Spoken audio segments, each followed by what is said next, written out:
So students, आज हम लोग रिवाइज करेंगे unit number 1, nature and significance of management.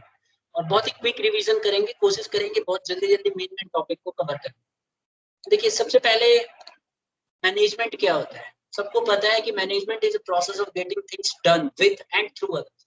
देखिए, ये मैंने यहाँ पे ना अलग से ऐड किया विद एंड थ्रू अदर्स। ये वाला जो देख रहे हैं ना, done with and through others, ये वाला जो पार्ट है done with and through others वाला, ये इसमें आप देखेंगे यहाँ पे पहले क्या होता था कि दूसरों से ही काम कराया जाता था। मैनेजर ना दूसरों से ही काम कराता था, लेकिन आजकल इसको चेंज कर दिया गया है। अब क्या है, मैनेजर खुद भी करता है, दूसरों को भी करता है। ठीक है, तो इसीलिए डेफिनेशन लिखते समय बड़ा ध्यान देना है कि management is a process of getting things done with and through others with the aim of achieving organisational goals effectively and efficiently. अब देखो, इस डेफिनेशन के ऊपर बहुत सारे क्वेश्चन बनते हैं हर साल। सबसे पहला तो ये बनता है कि इट इज अ प्रोसेस। ये जो प्रोसेस टर्म देख रहे हैं, मैनेजमेंट का प्रोसेस क्यों है, नंबर 1। नंबर 2, एफिशिएंसी और इफेक्टिवली में क्या फर्क है। तो ये तीन चीजें हैं जो हमें ध्यान रखना चाहिए। तो मैनेजमेंट प्रोसेस क्यों है, देखिए इसकी एक वजह है। मैनेजमेंट प्रोसेस इसलिए क्योंकि जब भी आप मैनेजमेंट करते हैं तो आप पहले एक स्टेप बाय स्टेप एक्शन लेते हैं। जैसे आप मान लो, पहले मैनेजमेंट में आप प्लानिंग करेंगे, फिर ऑर्गेनाइजिंग करेंगे, फिर स्टाफिंग करेंगे, फिर डायरेक्टिंग करेंगे, फिर कंट्रोलिंग करेंगे। तो ऐसा नहीं है कि आप एक ही बार सारा काम कर देंगे। Management process, and process means कि आप स्टेप बाय स्टेप इसको काम करते हैं। आप बिना प्लानिंग, देखो जब भी आप मैनेजमेंट करते हैं तो आप हर समय सबसे पहले आपका काम होगा प्लान करना, deciding in advance what is to be done and who is going to do it. ये आपको सबसे पहले तय करना। उसके बाद फिर आप प्लानिंग करने के बाद ऑर्गेनाइज करते हैं, अलग अलग डिपार्टमेंट्स वगैरह बनाते हैं। फिर ऑर्गेनाइज करने के बाद डायरेक्ट मतलब स्टाफिंग करते हैं। फिर आप प्लानिंग, ऑर्गेनाइजिंग, स्टाफिंग। तो स्टाफिंग में आप right person for the right job ढूंढते हैं, वो उनके पीछे पड़ा है, इंटरव्यू लेते हैं, सिलेक्शन करते हैं। फिर उसके बाद डायरेक्शन करते हैं, फिर कंट्रोलिंग करते हैं। तो ये सारा का सारा काम स्टेप बाय स्टेप लिया जाता है, इसीलिए इट इज अ प्रोसेस। अब हम बात करते हैं एफिशिएंटली और इफेक्टिवली क्या होता है। देखो, ये अक्सर पेपर में पूछा जाएगा। इफेक्टिवनेस एंड एफिशिएंसी, ये दोनों जो है सेम कॉइन के हिस्से हैं, लेकिन अलग अलग कॉइन, मतलब अलग अलग साइड है। बच्चों को लगता है दोनों एक ही बात है, बट दोनों एक ही बात नहीं है। एफिशिएंसी और इफेक्टिवनेस इज टोटली डिफरेंट। ठीक है, अब देखो, इफेक्टिवनेस का मतलब होता है यहाँ पे कि आप काम को सही तरीके से पूरा करें, और एफिशिएंसी का मतलब होता है, आप देखो यहाँ पे मैं दिखा देता हूँ आपको, यहाँ पे हमने किया हुआ देखो। एफिशिएंसी, एफिशिएंसी का मतलब है maximum output, output with minimum resources. ये एफिशिएंसी है, लिमिटेड रिसोर्स। और यहाँ पे क्या है कि actual result with planned result. अच्छा, यहाँ पे क्या है, अगर आप देखेंगे एफिशिएंसी के अंदर टू डू थिंग्स परफेक्टली, और यहाँ पे परफेक्ट थिंग्स को किया जाता है। और एफिशिएंसी सबसे इंपॉर्टेंट जो हमें याद रखना है, एफिशिएंसी मिनिमम कॉस्ट पे की जाए, मतलब आप काम को समय पे भी करो और कम लागत में करो। और इफेक्टिवनेस का मतलब होता है काम को पूरा कर दो।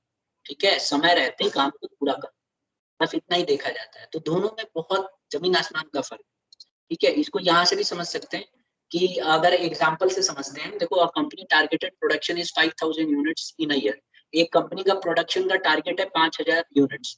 To achieve this target, manager ने क्या किया, एम्प्लॉय डबल कर, शिफ्ट डबल कर दी, सैलरी ज्यादा देने लगा। इससे क्या हुआ, काम तो पूरा हो गया इसका, लेकिन जो है महंगा पड़ गया उसको। तो इफेक्टिव तो है, इफेक्टिव तो है, लेकिन एफिशिएंट नहीं। इसका मतलब इफेक्टिवनेस का मतलब होता है काम को पूरा कराना, भले ही महंगा लग, मतलब effective means completing the work in time, but efficient का मतलब होता है completing the work in time with minimum cost, कम लागत में आपको पूरा करना। ठीक है, तो अगर कोई मैनेजर एफिशिएंसी उसकी अच्छी है तो वो ज्यादा अच्छा माना जाएगा। इफेक्टिवनेस का मतलब है काम को पूरा तरीके से कर लेना, लेकिन उसमें महंगा भी पड़ सकता है। तो दोनों यही है। ठीक है, अब हम आगे बढ़ जाते हैं। आई समझ में आ गया सबको इफेक्टिव और एफिशिएंसी में डिफरेंस। इफेक्टिव मतलब राइट टाइम पे काम को कर देना, एफिशिएंसी मतलब कम लागत में, मिनिमम कॉस्ट पे काम को। किसी बच्चे को डाउट है तो बोल सकता है, स्टूडेंट्स। अब देखो, ठीक है, अब देखो कैरेक्टरिस्टिक्स की बात करते हैं। मैनेजमेंट के कुछ फीचर्स हैं। पहला, गोल ओरिएंटेड। देखिए, जो भी मैनेजर है ना, उसका हमेशा एक गोल होता है, एक ऑब्जेक्टिव होता है, और उस गोल को उसे अचीव करना। आप कभी भी कोई भी ऐसा मैनेजमेंट नहीं देखेंगे जिसका गोल ही नहीं। अगर ऐसा है तो किसी काम का नहीं है, मैनेजमेंट वो कुछ करेगा ही नहीं। तो मैनेजमेंट हमेशा गोल ओरिएंटेड होता है और मैनेजमेंट का एम होता है कि किसी भी तरह से जो स्पेसिफाइड ऑब्जेक्टिव्स हैं यानी कि जो गोल्स हैं ऑर्गेनाइजेशन के उसको हर हालत में अचीव किया जाए। तो this is one of the characteristics of management to achieve the goal, achieve the specified objectives. दूसरा, मैनेजमेंट परवेसिव है, मतलब ये हर जगह एप्लीकेबल। ठीक है, मैनेजमेंट को कहा जाता है कि ये यूनिवर्सली एप्लीकेबल है, हर जगह। आप देखोगे स्कूल में एप्लीकेबल है, आप देखेंगे हॉस्पिटल में एप्लीकेबल है, आप देखेंगे ये हर जगह एप्लीकेबल है। Pervasive means universally applicable. मतलब आप स्पोर्ट्स में देख लो, अभी फुटबॉल के यूरो कप चल रहा है, अभी देखो वहां पे मैनेजर कैसे उछल कूद करते रहते हैं, देखा होगा आपने। जो टीम के मैनेजर होते हैं और जो कोच होते हैं बहुत ज्यादा एग्रेसिव दिखाते हैं एकदम। इससे हमें पता चलता है कि मैनेजमेंट स्पोर्ट्स में भी है, किस तरह से मैनेज किया जाए, कैसे प्लेयरों को सिखाया जाए, ये सब कुछ स्किल्स होती है। तो मैनेजमेंट हर जगह एप्लीकेबल है, चाहे वो स्पोर्ट्स हो, चाहे हॉस्पिटल हो, चाहे कोई भी डिपार्टमेंट हो, चाहे स्कूल हो। ठीक है, अब एक और पॉइंट आता है, मैनेजमेंट इज मल्टी डायमेंशन। देखो कहा जाता है कि जो मैनेजमेंट है ये मल्टी डायमेंशनल है। ये मैनेजमेंट एक वर्क भी होता है जहाँ पे काम काज होता है, जहाँ वर्कर काम करते हैं फैक्ट्री में, वहां पे भी आप देखेंगे मैनेजमेंट एट वर्क, मतलब वहां पे भी मैनेजमेंट होता है। मैनेजमेंट ऑफ पीपल, आप देखेंगे कई बार लोगों को मैनेज करना पड़ता है। मैनेज लोगों को कैसे मैनेज करेंगे, लोगों को मैनेज करने के लिए कई बार इंडिविजुअल्स को संभालना पड़ता है। ह्यूमन रिसोर्स मैनेजमेंट का काम होता है इंडिविजुअल्स को।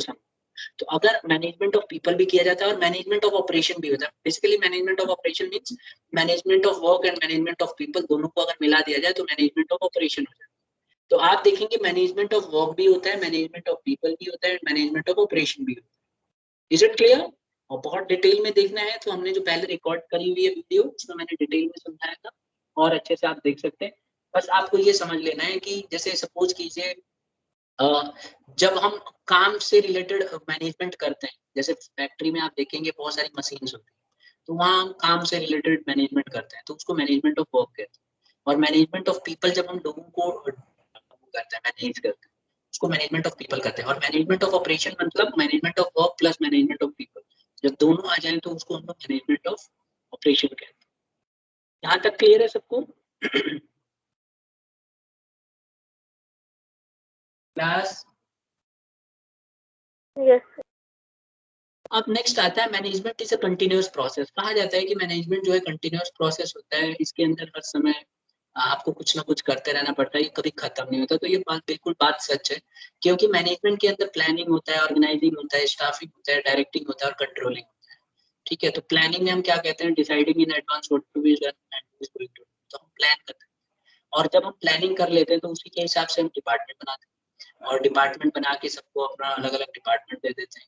फिर उसके बाद हमें एम्प्लॉइज को अगर रखना है तो कितने एम्प्लॉय चाहिए, कैसे चाहिए, मैन पावर है ना, मैन फोर्स, ये हमने दोनों कल पढ़ा था कि ये मैन फोर्स रिक्वायरमेंट और मैन पावर रिक्वायरमेंट होती है। ये हम लोग देखते हैं कि कितने लोगों की जरूरत है, कितने लोगों को आना चाहिए, और उसके बाद हम उसको स्टाफिंग करते हैं, यानी कि selecting the right person for the right job. फिर हम डायरेक्टिंग करते हैं, मतलब गाइड करते हैं, मोटिवेट करते हैं, ये अभी हम पढ़ेंगे, अभी हमने टॉपिक पढ़ा नहीं। और उसके बाद हम देखते हैं कि जो हमने काम दिया था वो पूरा हुआ कि नहीं। अगर मान लो काम एक बार को पूरा नहीं हुआ या सही से नहीं हो रहा है तो दोबारा से हम प्लानिंग करेंगे, फिर वही स्टेप रिपीट होगा। तो मैनेजमेंट स्टूडेंट्स कंटिन्यूअस प्रोसेस है, ये कभी खत्म नहीं होगा, it keeps on running and running because it involves all the functions of management. We need I mean regularity is there, आपको हर समय कुछ ना कुछ करते रहना है। तो हमने 4 पढ़ लिए, फिर 5वां आता है feature management is a group activity. हमेशा देखना मैनेजमेंट पूरे ग्रुप में ही हो सकता है, ये ग्रुप एक्टिविटी माना जाता है क्योंकि बिना ग्रुप के मैनेजमेंट करना असंभव है। ठीक है, तो जो गोल्स और ऑब्जेक्टिव्स होते हैं ऑर्गेनाइजेशन के, इनको हम एफिशिएंटली इफेक्टिवली हम तभी प्राप्त कर सकते हैं जब हम जो है अचीव तभी कर सकते हैं जब हम ग्रुप में काम करें। अगर ग्रुप में काम नहीं करेंगे तो कोई भी गोल को हम अचीव नहीं कर पाएंगे। तो मैनेजमेंट ग्रुप एक्टिविटी है, जो भी मैनेजमेंट के अंदर काम होता है पूरा ग्रुप से कराया जाता है, अकेले तो इसमें कोई काम करता ही नहीं है, तो that's why it is a group activity. Okay, and when the group is there then you can achieve your target very efficient. फिर एक और आता है management is a dynamic function. माना जाता है कि जो मैनेजमेंट है ये डायनामिक है, क्योंकि यहाँ पे जो देखो जो मैनेजमेंट के जो प्रिंसिपल्स है ना, ये स्टैटिक नहीं है, ये हर सिचुएशन में बदलते रहते हैं, तो इसीलिए डायनामिक माना जाता है। एक सिचुएशन में वही मैनेजमेंट का प्रिंसिपल लागू हो जाएगा, दूसरे सिचुएशन में नहीं लागू होगा। जैसे एग्जांपल के तौर पे अगर हम कहते हैं कि मैनेजमेंट वो सपोज हमने प्रिंसिपल्स ऑफ मैनेजमेंट में हमने बहुत सारे पढ़े हैं, जैसे यूनिटी ऑफ कमांड, उसमें हमने क्या पढ़ा था कि जो ऑर्डर है एक जगह से आना चाहिए। लेकिन कुछ ऑर्गेनाइजेशन ऐसी होती है जहाँ पे एक जगह से ऑर्डर की जगह आपको कई जगह से ऑर्डर्स देने पड़ते हैं, ठीक है। मतलब हो सकता है कि बहुत बड़ी ऑर्गेनाइजेशन हो, तो उसमें आपको सिचुएशन टू सिचुएशन वैरी करना पड़ेगा। कहा जाता है कि मैनेजमेंट बहुत ही डायनामिक है, किसी सिचुएशन पे फिट हो जाएगा, किसी सिचुएशन पे उल्टा पड़ जाएगा। तो इसीलिए जैसे जैसे एनवायरनमेंट में बदलाव आ रहे हैं, वैसे वैसे हमें ऑर्गेनाइजेशन को उसके हिसाब से ढालना चाहिए, बदलना चाहिए। Is it clear to everybody? एक और पॉइंट आता है, मैनेजमेंट इज इंटेंजिबल। देखो, मैनेजमेंट को आप फील कर सकते हो लेकिन आप उसको देख नहीं सकते, ये इंटेंजिबल फोर्स माना जाता है। ऑर्गेनाइजेशन की वजह से जब प्रॉफिट आता है तो किसी को दिखता नहीं है, लेकिन इसमें मैनेजमेंट का बहुत इंपॉर्टेंट रोल, कहीं ना कहीं मैनेजमेंट इसमें इन्वॉल्व होती है। यानी कि एक तरह से देखा जाए तो मैनेजमेंट का बहुत इंपॉर्टेंट रोल है कोई भी डिसीजन लेने में। जैसे मान लीजिए मैनेजमेंट का काम है डिसिप्लिन रखना, अगर प्रॉपर डिसिप्लिन रखेगी तो सभी एम्प्लॉय टाइम पे आएंगे, टाइम पे जाएंगे, तो इससे फंक्शनिंग काफी अच्छी होगी ऑर्गेनाइजेशन। तो ये एक इंटेंजिबल है, किसी को दिखेगा नहीं, लेकिन इसकी वजह से प्रॉफिट बढ़ा। अब ये चीज हम फील तो कर सकते हैं, देख नहीं सकते। तो इसीलिए मैनेजमेंट को कहा जाता है कि ये इंटेंजिबल फोर्स। जैसे फुटबॉल में देख लीजिए, मैनेजमेंट वहां जब मैच हो रहा होता है तो किसी को नहीं दिखता, सबको लगता है सब प्लेयर स्किल है, ये है वो है, लेकिन ऐसा नहीं है। उसके पीछे जो मैनेजमेंट का रोल है वो बहुत इम्पोर्टेंट है।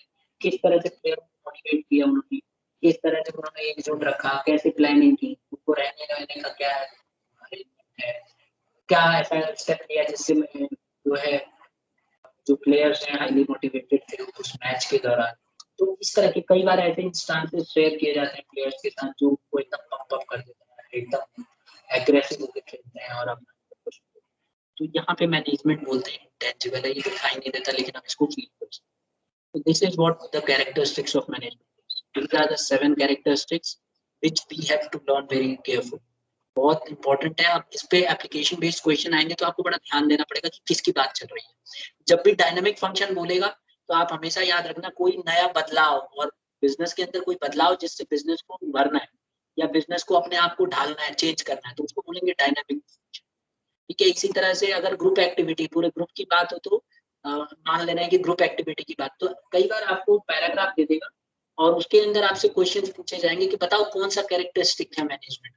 अब जैसे मान लो कोई ऑर्गेनाइजेशन में आगे की ऑर्गेनाइजेशन, एक ऑर्गेनाइजेशन है वो कई जगह काम कर रही है, हॉस्पिटल में भी, तो परवेसिव मतलब एप्लीकेबल एवरीवेयर। तो ये सारी चीजें आपको याद रखना। अब जैसे मान लो बोल देगा ऑर्गेनाइजेशन ने टारगेट किया कि 20% अचीव करेगी गोल, तो गोल ओरिएंटेड। तो ये चीज आपको ध्यान रखना है, कैसे आप आंसर को चुनो, उसके लिए आपको सारी हेडिंग एकदम टिप्स पे होनी चाहिए। यहाँ तक सबको क्लियर है बेटा स्टूडेंट्स? Yes sir. अब हम बात करते हैं ऑब्जेक्टिव्स की। देखो 3 तरह के ऑब्जेक्टिव्स हैं मैनेजमेंट के। एक तो है ऑर्गेनाइजेशनल ऑब्जेक्टिव, दूसरा है सोशल ऑब्जेक्टिव, तीसरा है पर्सनल ऑब्जेक्टिव। देखिए आप कहेंगे ऑर्गेनाइजेशनल ऑब्जेक्टिव क्या है, तो ऑर्गेनाइजेशनल ऑब्जेक्टिव बेसिकली ऑर्गेनाइजेशन का ऑब्जेक्टिव है जो कि प्रॉफिट का होता है।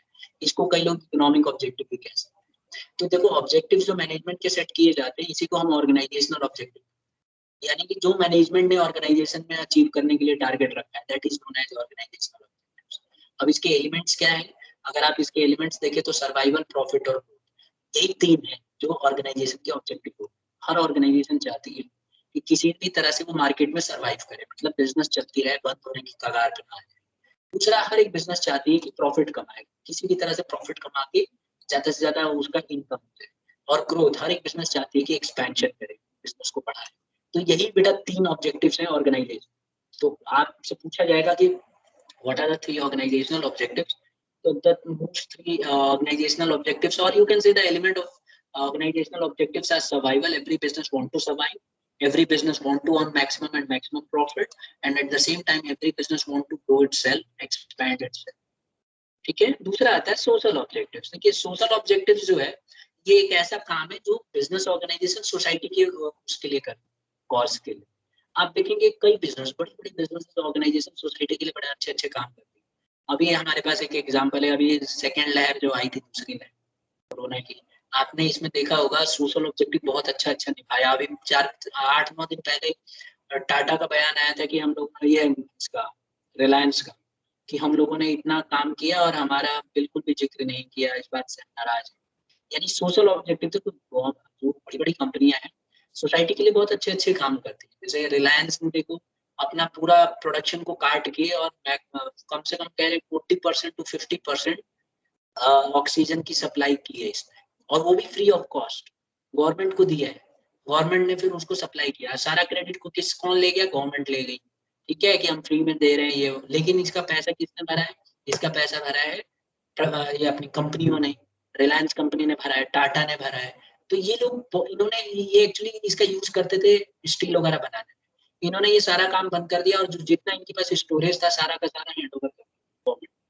और कहा जा रहा है कि कम से कम 50% के नियर अबाउट रिलायंस ने दिया है ऑक्सीजन। जितने ऑक्सीजन सिलेंडर्स यूज हुए उसका आधा, इमेजिन करो कितने करोड़ रुपए का दे गया था। ये सब चीजें होनी चाहिए। और ये अभी जो हमें ये कोविशील्ड लग रही है, ये भी आप देख लीजिए, ये भी बिल गेट्स चैरिटी से आ रहा है। तो कम से कम आप देख के चलिए कि भाई 25% जो वैक्सीनेशन लग रहा है, हर 4 में से एक वैक्सीन का खर्चा ये खुद उठा रहा है बिल गेट्स इंडिया। तो ये इतना इंपॉर्टेंट है। आप देखिए सोशल ऑब्जेक्टिव्स को पूरा कर रहे हैं, सोसाइटी के लिए अच्छा काम कर रहे हैं। तो बिजनेस का ये ऑब्जेक्टिव होना चाहिए कि सोसाइटी के लिए अच्छा काम करे, और मैक्स इसकी वजह से उसको प्रॉफिट होता है, आगे चल के उसकी रेपुटेशन अच्छी होती है। यहाँ तक क्लियर है सबको बेटा? Yes sir.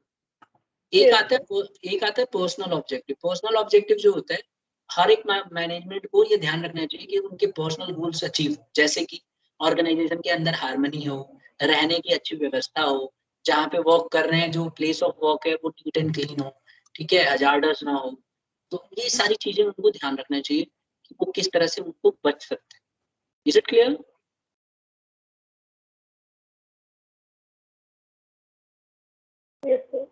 अब नेक्स्ट आ जाता है इंपॉर्टेंस ऑफ मैनेजमेंट। देखो मैनेजमेंट की इंपॉर्टेंस क्या है। अभी देखो मैनेजमेंट क्यों होना चाहिए, क्यों बिजनेस ऑर्गेनाइजेशन के लिए मैनेजमेंट बहुत जरूरी है। इसके कई रीजन। पहला, फर्स्ट पॉइंट की बात करते हैं, helps in achieving group goals. आप देखेंगे ऑर्गेनाइजेशन जो है, जो मैनेजमेंट है, ये गोल को अचीव करने में मदद करती है। जो ग्रुप का गोल होता है ना, प्रॉपर अचीव करने में मैनेजमेंट का बहुत इंपॉर्टेंट रोल होता है। और इसको अचीव कराने में इसी का एक तरह से इम्पोर्टेंस होता है। तो proper management of all individuals in an organisation is very essential for the accomplishment of organisational objectives. तो प्रॉपर मैनेजमेंट अगर हम कराते हैं, प्रॉपर तरीके से मैनेजमेंट करते हैं, तो जितने भी इंडिविजुअल्स हैं ऑर्गेनाइजेशन के अंदर, ये उनको अचीव कर, ठीक है। ग्रुप गोल बहुत इंपॉर्टेंट है इंडिविजुअल ऑब्जेक्टिव्स के मुकाबले। तो क्योंकि मैनेजमेंट ग्रुप में काम कराता है, तो ये क्या करता है कि ग्रुप पे ज्यादा इंपॉर्टेंस देता है और काम पूरा कराता है। दूसरा है मैनेजमेंट इंक्रीज करता है एफिशिएंसी। देखो अगर अच्छा मैनेजमेंट होगा तो आपकी एफिशिएंसी को इंक्रीज कर देगा। अब आप कहेंगे सर ऐसे कैसे कर देगा, एम्प्लॉय तो सारा काम करते हैं, एम्प्लॉय करते हैं। तो बिल्कुल भी नहीं।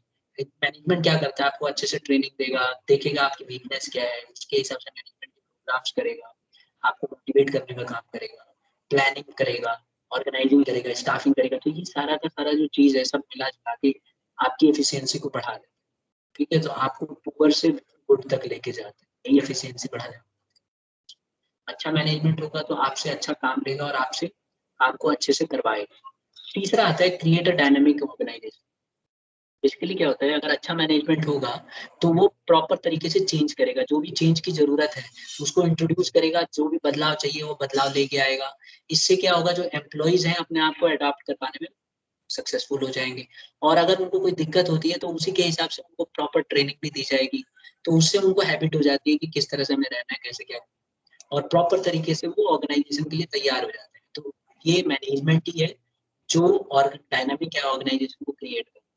आप देखेंगे बड़े बड़े ऑर्गेनाइजेशंस के अंदर एम्प्लॉइज को इतने अच्छे से ट्रेनिंग दी जाती है, सिचुएशन अगर कुछ कभी चेंज भी हो जाती है तो आसानी से वो टल जाते हैं। क्यों? क्योंकि उनको समय समय पे ट्रेनिंग देना और उसी हिसाब से उनके जो है जो प्रोसेस है काम कराने का उनके जैसे कराया जाता है, डेवलपमेंट के प्रोग्राम चलाए जाते हैं, जिससे कि उनको हर एक चीज आ जाती है कैसे क्या काम करना है। They tend to everything. फिर आता है helps in achieving personal objectives. इसमें क्या होता है, पर्सनल ऑब्जेक्टिव्स को अचीव करने में मदद मिलती है। Along with the organisational objectives, individual members in the team should be able to achieve their personal. तो ऑर्गेनाइजेशनल ऑब्जेक्टिव्स के अलावा जो है पर्सनल गोल को भी पूरा करने में मदद करती है। देखिए हर एक एम्प्लॉय का ना अपना पर्सनल गोल, आप भी अगर कहीं जॉब करने जाएंगे तो आपका अपना पर्सनल गोल होगा, ठीक है। तो आपके इस पर्सनल गोल को अचीव करने में मदद करेगी। अब आप कहेंगे कैसे, तो देखिए कई बार आपने देखा होगा बड़ी बड़ी कंपनियां जो है एम्प्लॉइज को, जैसे कई एम्प्लॉइज होते हैं उनको बड़ा शौक होता है खेलने का, या फिर उनका एक सेल्फ इंटरेस्ट होता है किसी बहुत ही पर्टिकुलर चीज, तो उनको वो लोग भाप लेते हैं, उनसे पूछा जाता है ऑर्गेनाइजेशन के अंदर कि आपका कोई पर्सनल फेवरेट कोई चीज है क्या, जो आप चाहते हैं कि आप उसमें बेस्ट कर सकते हैं। तो वो कैंडिडेट कहता है हाँ मैं इस फील्ड में बहुत अच्छा हूँ, इस कोर्स में बहुत अच्छा हूँ। तो ऑर्गेनाइजेशन क्या करती है, उसको स्पोर्ट्स वाले डिपार्टमेंट में भेज देती है उसके कैलिबर को देखते हुए, या फिर कोई दूसरे चीज में अच्छा होगा तो वहां उसको भेज दिया जाता है और वो अपने ऑब्जेक्टिव्स को पूरा कर लेता है। तो कई लोगों का ऐसा, आप एग्जांपल के तौर पे देखेंगे, कई ऑर्गेनाइजेशन है जो इस तरह के ऑब्जेक्टिव्स को पूरा करती हैं। आप देखिए, जैसे मैंने पहले भी एग्जांपल दिया था, आप जॉन सीना को देख लीजिए, WWE में सब जानते हो ना जॉन सीना, है अभी खेलता है कि नहीं क्लास? Yes sir. सर उसने कॉन्ट्रैक्ट साइन कर रखा बट मैच नहीं रहा। अच्छा ठीक है, तो पता है आपको किसमें था पहले? सर पुलिस में था शायद। नहीं, यूएस आर्मी में था, मतलब यूं कह लो यूएस नेवी में था, ठीक है। और सील कमांडोज सुना होगा आपने, सील कमांडोज, उसकी ट्रेनिंग की है उसने, तो वहाँ पे सक्सेसफुल नहीं हो पाया, लेकिन उन्होंने देख लिया कि यार ये इसमें कैलिबर है कुछ और, तो वहां से उसको फाइटर के तौर पे आता है। लेकिन आपने फिर भी देखा होगा वो नक्शा वो लेके आता है, यूएस का झंडा रहता है ना उसके साथ, उसको रिप्रेजेंट करता है क्योंकि वो उसी ऑर्गेनाइजेशन के लिए हुआ है। तो इसमें क्या होता है, ऑर्गेनाइजेशन निखार लाती है। आप अपना राज्यवर्धन सिंह राठौर देख, स्पोर्ट्स में आर्मी पर्सन है, अभी तो खैर कैबिनेट मिनिस्टर में, तो आप देखेंगे ये सब इस तरह से प्रमोशन दिया जाता है। रेलवे के कई प्लेयर, धोनी को देख लो, स्पोर्ट्स में देख लो, उसने अच्छा किया था, उसको मौका मिला। तो ऐसे ऐसे ऑर्गेनाइजेशन के अंदर डिपार्टमेंट्स होते हैं जहां आप अपने कैलिबर पे आप अपने पर्सनल ऑब्जेक्टिव्स को भी पूरा करने का मौका दिया जाता है। जैसे कोई सवारी करना चाहता है तो भाई उसको अगर अरेंज कर सकती है कंपनी में, इतनी कैलिबर है तो वो उसको प्रोवाइड कराए, ठीक है। तो पर्सनल ऑब्जेक्टिव्स को भी हेल्प करने में मदद करता है अगर मैनेजमेंट अच्छा। जो पांचवा आता है, helps in development of society. Management क्या करता है, सोसाइटी की भी मदद करता है, सोसाइटी के लिए काम करता है। आप गुड़गांव देख लो और कहीं भी कंपनी के आसपास देखना, कंपनी अपने आसपास की एरिया को नीट एंड क्लीन रखना चाहती है और ये गवर्नमेंट से ही परमिशन ले लेती है, बोलती है यहाँ पे सारा खर्चा हम उठाएंगे, यहाँ पे पेड़ पौधे लगाने का खर्चा हम बियर करेंगे, जो भी यहाँ पे पेड़ पौधे लगेंगे उसका 20% या 30% हम लोग लगवाएंगे, हम पैसा पे करेंगे। तो और वाकई में ये लोग करते हैं, तो ये सोसाइटी के लिए भी बहुत यूजफुल है, सोसाइटी को डेवलप करने में इनका रोल होता है। तो मैनेजमेंट ये हेल्प करती है कि सोसाइटी की मदद हो। अब मैनेजमेंट का मतलब है बड़ी कंपनी, और बड़ी कंपनी का मैनेजमेंट ही तो डिसाइड करता है। तो मैनेजमेंट एक तरह से सोसाइटी को भी डेवलप कराने में मदद करता है। तो ये सारे पॉइंट्स हैं जो मैनेजमेंट बहुत इंपॉर्टेंट रोल प्ले करता है ऑर्गेनाइजेशन को आगे बढ़ाने में। क्या क्या, ग्रुप गोल को अचीव करना, एफिशिएंसी बढ़ा देता है प्रॉपर ट्रेनिंग वगैरह से देके, डायनामिक एनवायरनमेंट मतलब डायनामिक ऑर्गेनाइजेशन बनाता है, सिचुएशन के हिसाब से ट्रेनिंग देना सिखाना, उसके बाद पर्सनल ऑब्जेक्टिव्स को भी पूरा करवा देता है और सोसाइटी के लिए भी बहुत कुछ करता है। तो ये तो थे। अब आ जाते हैं हम लोग नेचर की बात। मैनेजमेंट के नेचर अलग अलग है, जैसे आर्ट, साइंस, प्रोफेशन। इस पे बहुत डिस्कशन होता है कि मैनेजमेंट को आप आर्ट मानते हैं, साइंस मानते हैं या प्रोफेशन। तो आइए आज डिस्कस करते हैं कि मैनेजमेंट को बेसिकली मानते क्या है। देखो मैनेजमेंट, सबसे पहले हम पढ़ेंगे कि क्या मैनेजमेंट आर्ट है। तो आंसर है बिल्कुल आर्ट है। Management is an art because manager uses his skills and knowledge in the day to day activity. देखो मैनेजमेंट एक आर्ट है, क्यों है? क्योंकि जितने भी मैनेजर होते हैं वो अपने स्किल्स और नॉलेज का इस्तेमाल करते हैं किसी काम को पूरा करने। तो इसीलिए हम कह सकते हैं कि ये आर्ट है। देखिए मैनेजमेंट के ना कुछ फीचर्स हैं, यानी कि मैनेजमेंट का कह रहा हूँ, सॉरी, आर्ट के कुछ फीचर्स हैं। क्या क्या फीचर्स हैं? अगर वो सारे फीचर्स मैच कर जाएं तो हम कहेंगे कि मैनेजमेंट एक आर्ट है। देखो आर्ट का एक पहला फीचर है कि एग्जिस्टेंस ऑफ थियोरेटिकल नॉलेज। हमेशा देखना आर्ट के अंदर एक खास बात होती है कि थियोरेटिकल नॉलेज का होना बहुत जरूरी है, एग्जिस्टेंस होता है। तो क्या मैनेजमेंट के अंदर भी थ्योरी पढ़ाई जाती है? आंसर है बिल्कुल पढ़ाई जाती है। आप कॉलेजेस में चले जाओ, आप मैनेजमेंट के कॉलेज में जाएंगे तो आपको बहुत सारी नॉलेज दी जाती है। अभी हम मैनेजमेंट का ही तो पढ़ रहे हैं, तो अभी हम मैनेजमेंट के प्रिंसिपल्स पढ़ते हैं, प्लानिंग, ऑर्गेनाइजिंग। तो ये एक मैनेजमेंट का थ्योरेटिकल नॉलेज दिया जा रहा है आपको, जिसके अंदर बहुत सारी बुक्स हैं, लिटरेचर है, और इसके ऊपर आप देखोगे आपको बहुत सारा मटेरियल मिल जाएगा। मैनेजमेंट से रिलेटेड बहुत सारी बुक्स अवेलेबल है मार्केट में, बहुत वास्ट कोर्स है, इसकी पढ़ाई कराई जाती है। तो हम कह सकते हैं कि मैनेजमेंट के अंदर थ्योरेटिकल नॉलेज होती है और है। तो चलो पहले पॉइंट से तो हमने प्रूव किया कि ये आर्ट है। दूसरा, मैनेजमेंट की एक आर्ट की एक और खास बात होती है स्टूडेंट्स पर्सनलाइज्ड एप्लीकेशन। हर एक बंदा अपने अपने स्टाइल से काम करता है, ये एक आर्ट है। मतलब देखा होगा आपने, हमारी क्लास में इतने सारे बच्चे हैं, हर बच्चे में कुछ खास गुण होता है। सब बच्चे अपने काम को अलग अंदाज से बोलेंगे। अभी मैं अगर किसी से बोलूंगा बेटा कोई टॉपिक समझाओ, तो हर बच्चा अपने अपने स्टाइल से समझाएगा। इसको बोलते हैं पर्सनलाइज्ड एप्लीकेशन। हर एक बंदे इंडिविजुअल का काम करने का तरीका अलग है, अपने तरीके से करता है। तो क्या मैनेजमेंट में भी ये होता है? आंसर है हाँ। मैनेजमेंट के अंदर भी यही होता है। मैनेजमेंट के अंदर हर एक मैनेजर अपने अपने तरीके से काम को करता है। कोई पोलाइट होके, कोई स्ट्रिक्ट होके, ठीक है, कोई रूल रेगुलेशन को फॉलो करके, कोई थोड़ा थोड़ा लूज भी छोड़ देता है। तो सबके अपने तरीके हैं काम को कराने के, तो यही है। तो इसीलिए ये हम कह सकते हैं कि आर्ट के मैनेजमेंट के अंदर भी पर्सनलाइज्ड एप्लीकेशन होता है और हर एक मैनेजर अपने काम को अलग अलग अंदाज से कराता है, तो हम कह सकते हैं। फिर तीसरा आता है based on practice and creativity, कि मैनेजमेंट जो है प्रैक्टिस और क्रिएटिविटी से आती है, यानी कि बार बार प्रैक्टिस करने से ही मैनेजमेंट मतलब आर्ट आएगा। तो आप देखो कोई भी कलाकार होता है या कोई भी एम्प्लॉय होता है, बार बार काम करके सीखता है। तो ऐसे क्या मैनेजमेंट में भी होता है? तो आंसर है हाँ। मैनेजमेंट के अंदर भी मैनेजर अपनी गलतियों से सीखता है।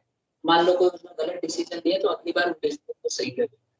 तो ये थियोरेटिकल नॉलेज भी है और इसके अंदर क्रिएटिव जो है प्रैक्टिस की जाती है और क्रिएटिविटी भी लाई जाती है। तो तीनों चीज हमारी एकदम परफेक्ट बैठ रही है आर्ट के साथ। क्या क्या हमने पढ़ा? एक तो हमने पढ़ा कि existence of theoretical knowledge art में भी है, मैनेजमेंट के अंदर भी है। पर्सनलाइज एप्लीकेशन, सब बंदे अपने अपने तरीके से काम करते हैं। डांसर अपने अपने स्टाइल से डांस करते हैं, स्पीकर अपने स्टाइल से करते हैं, एक्टर अलग अलग तरीके से एक्टिंग करते हैं। तो क्या मैनेजमेंट में भी ऐसे ही होते हैं? आंसर है हाँ। हर एक मैनेजर अपने अपने स्टाइल से काम करता है। तो इसलिए पर्सनलाइज एप्लीकेशन। और एक और पॉइंट था प्रैक्टिसिंग क्रिएटिविटी। तो देखो हम अपने अपने क्रिएटिव तरीके से काम को पूरा कराते हैं। मैनेजर भी बहुत ही प्रैक्टिस और क्रिएटिव होता है, वो अपने ढंग से काम को कराता है। तो ये तीनों फीचर मैच कर रही हैं आर्ट की, तो हम कह सकते हैं कि मैनेजमेंट एक कंप्लीट आर्ट है। तो आपसे एग्जाम में अगर बोला जाएगा कि कमेंट करो, तो आपको लिखना है कि 3 फीचर पहले सब आर्ट के, और बताओ कि क्या मैनेजमेंट के अंदर भी ये 3 फीचर मैच करते हैं। और लास्ट में लिख दो कि क्योंकि ये तीनों फीचर मैच करते हैं मैनेजमेंट के अंदर भी, इसीलिए ये कंप्लीट आर्ट है। अब हम बात करते हैं मैनेजमेंट एज अ साइंस। देखो कई इसके ऊपर काफी डिबेट है कि मैनेजमेंट क्या साइंस माना जाए। क्योंकि साइंस की खास बात क्या होती है कि systematically organise body of knowledge होता है। ठीक है, इसके पीछे कोई लॉजिक होता है, ऑब्जर्वेशन होती है, फाइंडिंग्स, फैक्ट्स होते हैं, तभी जाके साइंस बनता है। तो साइंस की सबसे खास बात यही है कि उसके पीछे हर एक चीज के पीछे कोई लॉजिक होता है, कोई ना कोई ऑब्जर्वेशन फाइंडिंग होती है, और हर एक चीज के ऊपर फैक्ट्स होते हैं, इवेंट्स होते हैं। क्या मैनेजमेंट के अंदर भी ये है? क्या मैनेजमेंट के अंदर भी ये 3 फीचर हैं? कौन कौन से? Systemised body of knowledge, principle based on experimentation और यूनिवर्सल एप्लीकेबिलिटी। आइए एक बार डिस्कस करते हैं और देखते हैं क्या ये है। देखो सबसे पहले तो हम कह सकते हैं कि एक एक करके कि देखो सिस्टमाइज्ड बॉडी ऑफ नॉलेज क्या होता है, पहले ये बता दें। सिस्टमाइज्ड बॉडी ऑफ नॉलेज का मतलब है कि सिस्टमैटिक तरीके से सब कुछ पढ़ाया नॉलेज होती है। तो क्या मैनेजमेंट के अंदर भी ये बिल्कुल है। मैनेजमेंट भी एक सिस्टमाइज्ड बॉडी ऑफ नॉलेज है, सिस्टमैटिक तरीके से होते हैं। लेकिन जब हम बात करते हैं सेकंड वाले की प्रिंसिपल्स बेस्ड ऑन एक्सपेरिमेंटेशन, तो देखो एक्सपेरिमेंटेशन जो होते हैं ना, इसमें जो प्रिंसिपल्स होते हैं साइंस के अंदर, जो एक्सपेरिमेंटेशन होते हैं वो एकदम परफेक्ट आते हैं। लेकिन जो हम मैनेजमेंट के अंदर एक्सपेरिमेंटेशन करते हैं वो वेरी कर सकता है टाइम टू टाइम। मतलब अगर आप ह्यूमन बीइंग के साथ कोई भी चीज का करेंगे तो उसका बिहेवियरल है। तो मैनेजमेंट बिहेवियरल एक्सपेरिमेंटेशन के ऊपर बेस्ड है, जबकि साइंस ऐसा नहीं है। और बात करते हैं यूनिवर्सल वैलिडिटी की, तो साइंस पूरी दुनिया में फॉलो किया जाता है, लेकिन मैनेजमेंट के अंदर मैनेजर की मर्जी है कि वो उसको फॉलो करे या ना करे। तो ओवरऑल हम कह सकते हैं कि although management has a systemised body of knowledge, systemise में भी खूब ज्ञान की जरूरत है, आपको बहुत पढ़ाई करनी पड़ती है, लेकिन they can not be compared with the principle of physical science. Physical science के साथ हम कंपेयर नहीं कर सकते, जो कि बिल्कुल ही डेफिनेट और एग्जैक्ट है। लेकिन जब हम मैनेजमेंट की को ऑब्जर्वेशन करते हैं तो वो एग्जैक्ट नहीं होता है, वो वैरी कर सकता है और करता रहता है, क्योंकि उसके अंदर हम लोग ह्यूमन बीइंग के ऊपर एक्सपेरिमेंट। तो हमने अभी तक 2 चीजें पढ़ी। हमने पढ़ा कि मैनेजमेंट कंप्लीट आर्ट है, लेकिन मैनेजमेंट कंप्लीट साइंस नहीं है, क्योंकि सिस्टमाइज्ड बॉडी ऑफ नॉलेज तो है लेकिन एक्सपेरिमेंटल नहीं है। मतलब ये वाला point, principle based on experimentation और यूनिवर्सल वैलिडिटी अभी लागू नहीं होती है। अब हम बात करेंगे मैनेजमेंट एज अ प्रोफेशन। देखो प्रोफेशन क्या है, 11th में हम पढ़ चुके हैं कि प्रोफेशन एक ऐसा ऑक्यूपेशन है जिसके लिए स्पेशलाइज्ड नॉलेज ट्रेनिंग की जरूरत होती है और इसमें एंट्री रेस्ट्रिक्टेड होती है। मतलब जैसे डॉक्टर, इंजीनियर, 11th क्लास में मैंने आपको पढ़ाया था, तो प्रोफेशन आप जानते हो। तो क्या मैनेजमेंट प्रोफेशन है? देखिए पहले तो हम प्रोफेशन के कुछ फीचर्स पढ़ लेते हैं। पहला फीचर है well defined body of knowledge. Management जो है, अगर आप देखेंगे प्रोफेशन बहुत ही well defined body of knowledge होता है और मैनेजमेंट के जो एक्सपर्ट्स होते हैं वो भी बहुत ज्यादा डेवलप किए जाते हैं। मतलब मैनेजमेंट के अंदर जो मैनेजर्स होते हैं वो भी बहुत ज्यादा नॉलेजेबल होते हैं। वो काफी साल कोर्स करना पड़ता है एमबीए का और फिर उनको सिखाया। तो यहाँ तो ठीक है, मैच कर रहा है। ठीक है, दूसरा आता है रेस्ट्रिक्टेड एंट्री। मैनेजमेंट के अंदर आप देखो, जब प्रोफेशन की हम बात करते हैं तो उसमें एंट्री रेस्ट्रिक्टेड। जैसे आप डॉक्टर तभी बन सकते हो जब आप एमबीबीएस की डिग्री हो, है ना। लॉयर तभी बन सकते हो जब आपने लॉ कर रखा। सीए तभी बन सकते हो जब आप, आपके पास कॉमर्स एम.कॉम आपने कर रखा और सीए का कोर्स किया हो, अकाउंटेंसी की नॉलेज हो आपके पास। तो ये तभी हो सकता है। तो इसमें रेस्ट्रिक्शन है। क्या मैनेजमेंट के अंदर भी रेस्ट्रिक्शन है?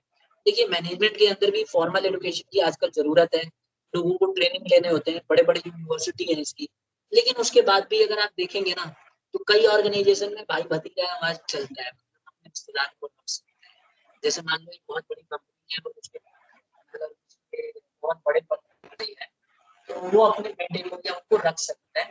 लेकिन आप आगे आने वाले समय में देखेंगे कि ये पूरी तरह से प्रोफेशन हो जाएगा। मैं आपको गारंटी के साथ कह रहा हूँ, क्योंकि आजकल क्या हो रहा है, अब 90% बड़ी बड़ी कंपनियां हैं वो बहुत ही ज्यादा रिस्ट्रिक्शन करती है। आपको मतलब बता देते हैं जब आप जॉब करने जाओ तो आपको जरूर बना देते हैं, कम से कम इतनी डिग्री चाहिए, आपने एमबीए कर रखी हो, इतना एक्सपीरियंस, तो ये सब मांगते हैं। तो हम कह सकते हैं कि कई जगह रिस्ट्रिक्शन है और कई जगह नहीं है। तो इसीलिए हम पूरी तरह से इसको प्रोफेशन नहीं कह सकते, क्योंकि रेस्ट्रिक्शन अभी भी कई जगह नहीं है। फिर आता है प्रोफेशनल एसोसिएशन। देखो कोड ऑफ कंडक्ट होना चाहिए। एक है प्रोफेशन में हमने पढ़ा था कि प्रोफेशनल एसोसिएशन होता है, जैसे डॉक्टर्स के लिए कोड ऑफ कंडक्ट है, सीए के लिए है, चार्टर्ड है ना। तो इसी तरह से मैनेजमेंट एआईएम में, ऑल इंडिया मैनेजमेंट एसोसिएशन है न्यू दिल्ली में, इसने बहुत सारे कोड ऑफ कंडक्ट रखे हैं मैनेजर्स के। तो ये है, लेकिन अभी इसको पूरी तरह से फॉलो नहीं किया जाता। और एथिकल कोड ऑफ कंडक्ट, जितने भी प्रोफेशनल्स हैं उनको कोड ऑफ कंडक्ट को फॉलो करना पड़ता है और उनको उसी तरह से बिहेव करना पड़ता है। लेकिन क्या मैनेजर भी ऐसे करते हैं? देखो बड़ी बड़ी कंपनियों में मोस्टली ऐसे करते हैं, लेकिन कई जगह छोटी मोटी चुनी मुनी जो कंपनियां हैं, बिजनेसेस हैं, उसमें अभी भी मैनेजर्स उस कोड ऑफ कंडक्ट को फॉलो नहीं करते और उनके लिए कोई बाउंडेशन बाउंडेशन नहीं है, एक साथ से काम। तो ओवरऑल हम कह सकते हैं कि यहाँ पे पूरी तरह से प्रोफेशन थी। एक और आता है सर्विस मॉडल। देखो अगर आप प्रोफेशन में देखेंगे ना, तो प्रोफेशन जो है प्योरली सर्विस के लिए, लेकिन क्या मैनेजमेंट भी इसलिए होता है? और आप देखेंगे तो सर्विस करने के लिए होता है, कमाने के लिए होता है। तो हम कह सकते हैं स्टूडेंट्स कि मैनेजमेंट एज एन आर्ट तो पूरी तरह से है, लेकिन जो अगर हम साइंस की बात करें तो इन एग्जैक्ट साइंस। और प्रोफेशन भी पूरी तरह से कम्प्लीटली नहीं है, लेकिन आने वाले टाइम में प्रोफेशन बन सकता है। अगर आप देखेंगे धीरे धीरे प्रोफेशन की तरफ शिफ्ट हो रहा है। तो अगर आपसे व्यू पूछा जाए तो इस तरह से हम लिख सकते हैं। यहाँ तक सबको क्लियर हो गया है क्लास? पर मैनेजमेंट कभी फोर्थ पॉइंट बता प्रॉफिट दो। के लिए छोड़ना पड़ेगा। अरे कौन सा बोलो, कौन सा? यही ethical ethical point. Code of conduct. देखो एथिकल क्या होता है? एथिकल का मतलब क्या सही क्या गलत। एथिक्स जो आपका अंदर का प्रोसेस मतलब कोई अच्छी चीज जो आप अंदर से करना चाहते हैं। तो जितने भी प्रोफेशनल्स होते हैं ना, वो एथिकल कोड ऑफ कंडक्ट को फॉलो करते हैं। एथिकल कोड ऑफ कंडक्ट का क्या मतलब है? जैसे डॉक्टर कसम खाते हैं कि हम लोग कभी भी बेईमानी नहीं करेंगे, कोई पेशेंट मर रहा होगा तो हम उसके लिए अपना अपना भला नहीं सोचेंगे, हम उसके बचाने के लिए अपना पूरा संभव कोशिश करेंगे। ये एथिकल कोड ऑफ कंडक्ट है, हर एक डॉक्टर को ये करना चाहिए। ठीक है, लेकिन ऐसा हर एक डॉक्टर नहीं करना चाहिए। आप देखेंगे कि ज्यादातर doctors ethical code of conduct को फॉलो करते हैं। उनको पता है कि वो किसी भी कीमत पे पेशेंट को एकदम बचाने की कोशिश करें। क्या प्रोफेशन के अंदर भी है? क्या प्रोफेशन भी भलाई के लिए पूरा मैनेजमेंट का घाटा होने देगा? तो आंसर है आ गया समझ में? Yes sir. देखो एथिकल ये होता है, जैसे मान लो किसी को ऑपरेशन करना है, अब मान लो ऑपरेशन करते समय लालच ना आ जाए कि इसकी किडनी बेच दो, किडनी निकाल दो, होता है ना, आपने कई बार न्यूज में सुना होगा कि इस तरह से कई बार होता है। तो ये सब चीजें एथिकल कोड ऑफ कंडक्ट में आती है कि आपका एथिक्स अलाउ नहीं करता कि ये सब करना चाहिए।